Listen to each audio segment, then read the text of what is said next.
દિવાળી પર્વને લઈને પોતાના વતન જવા માટે મુસાફરોને ભારે હાલાકી પડી રહી છે। કલાકો સુધી લાઇનમાં ઊભા રહેવા બાદ જ્યારે મુસાફરો જે છે ટ્રેન સુધી પહોંચે છે તેની સ્થિતિ આપણે જોઈ શકાય છે। આ રીતના બોગીમાં તમે જોઈ શકો છો કે જે રીતના સીટની સંખ્યા છે એના કરતાં 10 ગણા વધુ મુસાફરો જે છે અહીં જોવા મળતા હોય છે। આ જોઈ શકાય છે કે જે લોકો જે છે આ રીતના વજન લઈને લગભગ 12 કલાક સુધી લાઇનમાં ઊભા રહેતો હોય ને ત્યારે જે છે અહીં પહોંચતા હોય છે। હાલ અંદરના હું દ્રશ્ય બતાવવાના તમને પ્રયાસ કરીશ।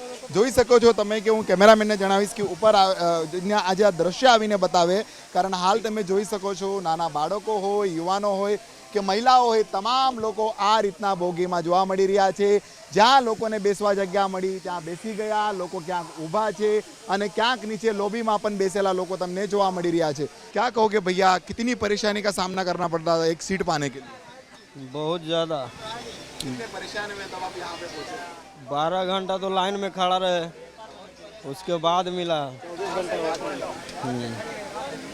पूरा रात जगने पड़ता है। बिल्कुल જોઈ શકાય છે 12 કલાક લાइनમાં ઊભા રહ્યા। आप बताए कहाँ जाने के लिए निकले हो, कितनी परेशानी जाने के लिए? भैया रात को 8 बजे से लाइन लगे।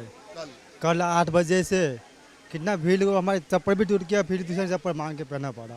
इतना तकलीफ हो रहा है हम लोग का।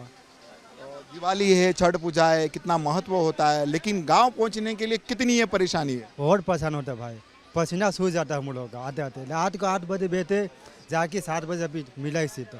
अभी मुश्किल से मिला हम लोग का। अभी टिकट का हमारे देखो टिकट नहीं कटा पाया। मन मारे टिकट 900 1000 टिकट मांगते हैं, कौन तरीका है? आम आदमी क्या करेगा भाई? 1000 1200 मांगते टिकट का, बोलते भाई मारते।